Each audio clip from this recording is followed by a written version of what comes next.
Before Hercules, before Gilgamesh, there was Rostam, the lion-hearted champion of ancient Persia.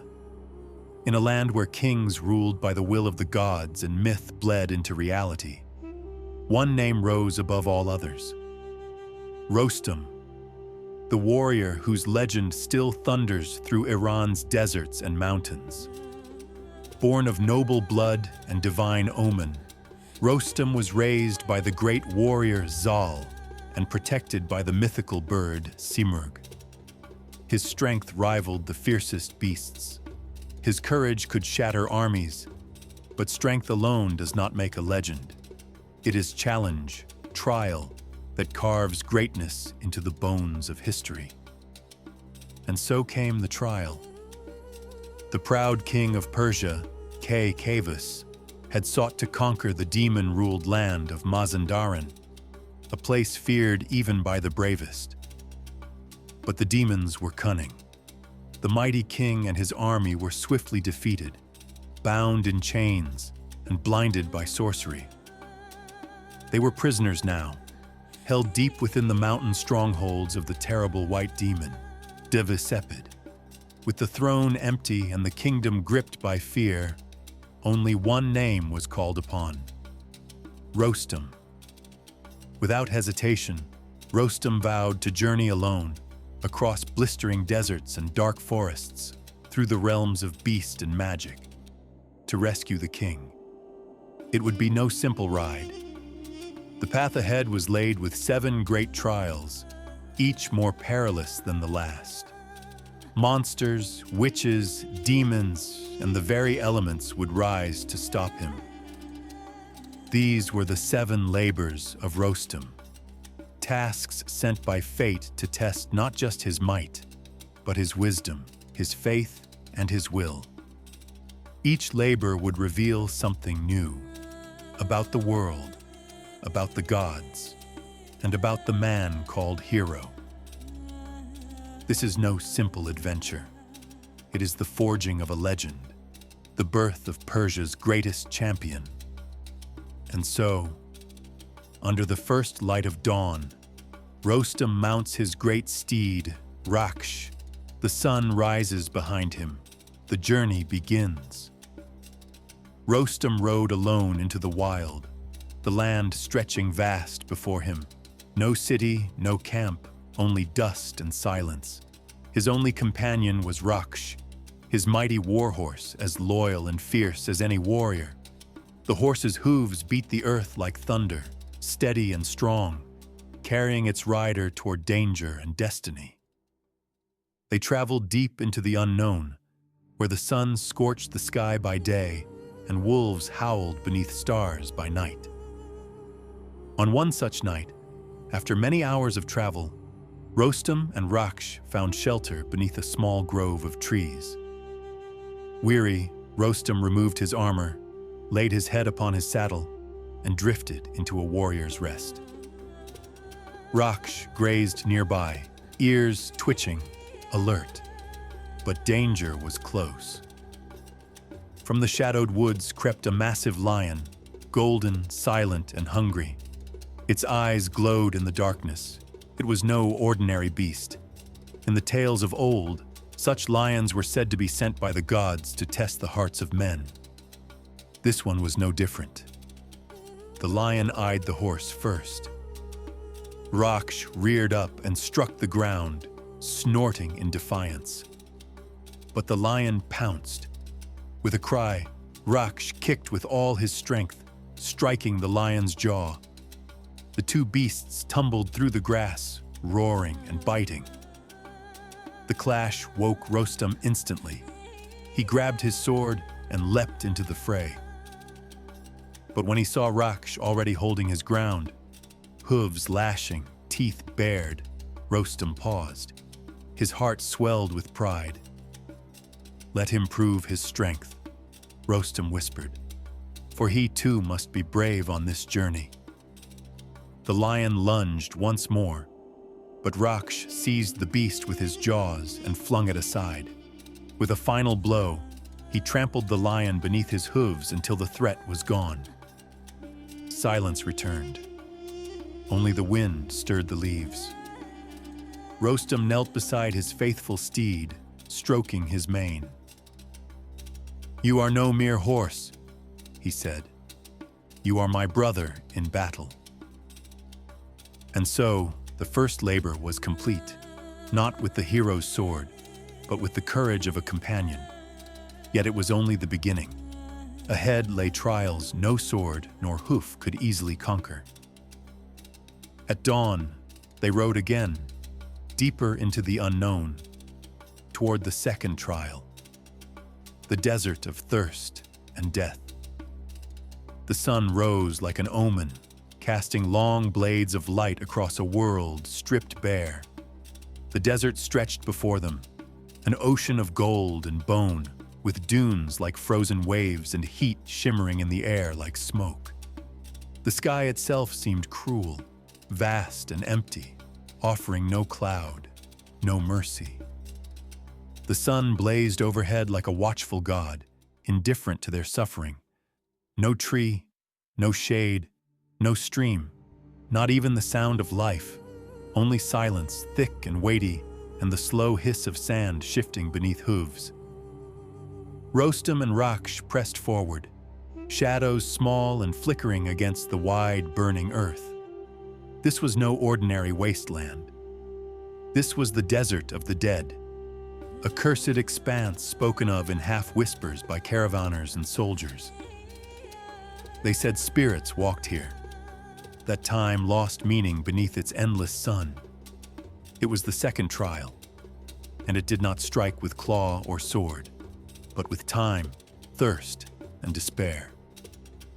By midday, their armor burned against their skin. The air shimmered like glass. Rostam's lips cracked. His hands blistered on his reins. His thoughts slowed. His heartbeat thudded in his ears like a war drum fading into the distance. Hours passed, then a day, then another. Their water skins emptied. Their food ran dry. Raksh's flanks heaved with each step, his proud gait reduced to a weary stumble. Rostam's legs felt heavy as iron, his mouth filled with the taste of blood and dust. His mind conjured streams where none existed, pools that vanished when approached, trees that dissolved into sand. Even the greatest heroes are flesh, and flesh can wither. Rostam's knees buckled, and he dropped to the burning ground. He tried to rise, once, twice, but his strength was failing. All around him, the dunes danced like ghosts. The world narrowed. He could feel the bones of the dead beneath the sand. And then, he prayed. Not loudly, not desperately, but with quiet conviction. "O Lord of Heaven," he whispered, voice dry as paper, "I fight for Persia, not for pride. If this is my end, let it be worthy. But if fate still has use for me, let me not fall in silence. Show mercy." A breath of wind stirred. It was small, almost nothing, but it carried a scent. Not death, not dust. Something green. Raksh whinnied, low and trembling. He pawed at the sand. Rostam turned, blinking away the blur from his eyes. There, barely visible in the dune's shadow, a patch of green shoots, stubborn and defiant. In their center bloomed a single wildflower, golden as dawn. He crawled to it. With shaking hands, he dug. The earth at the surface crumbled like ash, but deeper, it changed. Damp, cool, alive. Then, water. He let Raksh drink first. The horse lowered his head and drank long, deep gulps, the tremble in his legs fading. Then Rostam drank, and it was as if fire turned to rain within him. His strength returned not all at once, but in steady waves. By nightfall, they rested beneath the open sky. The stars glittered above them like ancient sentinels. The desert had tested them not with battle, but with waiting with silence, with slow erosion of hope. And still, they had endured. That night, Rostam lay with his hand on his sword and his eyes on the sky. A lion had fallen. Thirst had been conquered. But now something darker stirred on the edge of the world. He could feel it, not in sound, but in the stillness itself, as if the land was holding its breath. Rocks shifted, ears flicking toward the north. A new scent rode the wind. Not death, but danger. Tomorrow they would ride again, into a place no man dared name. Tomorrow, the dragon would rise. By the third day, the terrain had changed. The sands gave way to jagged rocks and dark, misted valleys. Trees stood twisted by time, their bark scorched and broken. The air was colder here, heavier. Even Raksh moved with caution, his ears twitching at sounds only beasts could hear. It was said that a dragon lived in this land, a creature that only revealed itself at night, slithering through shadow, devouring the lost. No one had ever seen it, and returned to tell. That evening, Rostam made camp beneath a crag of stone. The fire he lit was small, but its light pushed back the creeping dark. Raksh lay nearby, restless. A storm was building, not of rain, but of presence. Rostam slept, but lightly. The fire dimmed. The earth trembled. Then, silence. From the edge of the clearing, a shape uncoiled, long, black, and glistening. Its eyes were twin embers. Its breath hissed like steam rising from a boiling cauldron. The dragon had come. It crept toward the sleeping warrior, inch by inch, silent as moonlight. Its fangs gleamed in the fire's last glow.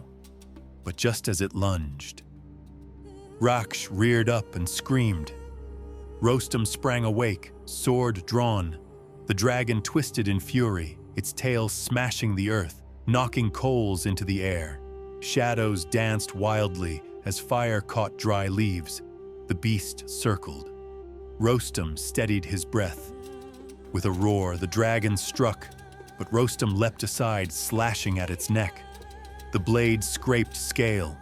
The dragon hissed and snapped, striking again. Sparks flew, blood spilled. It was a battle not of brute force, but precision and nerve. Raksh joined the fight, kicking and biting from behind, while Rostam drew the dragon's focus. Together, they battled into the night, man, beast, and monster, until at last, Rostam found his moment. As the dragon lunged a final time, mouth wide, Rostam drove his blade deep into its throat. With a shriek that shook the valley, the dragon writhed and fell. The flames died. The dawn broke. And so, Rostam stood victorious over the dragon's broken body, scorched, bruised, but unshaken. The lion, the desert, the beast of night, all had tested his strength and will. But as he gazed toward the horizon, the wind changed. The sun no longer warmed, and the shadows ahead whispered. The next trial would not be of muscle or blade. It would be one of illusion, of poison, of the soul. To be continued in part 2, where the enemies grow stranger and the path darker. Subscribe now to follow Rostam's journey into the heart of Mazandaran.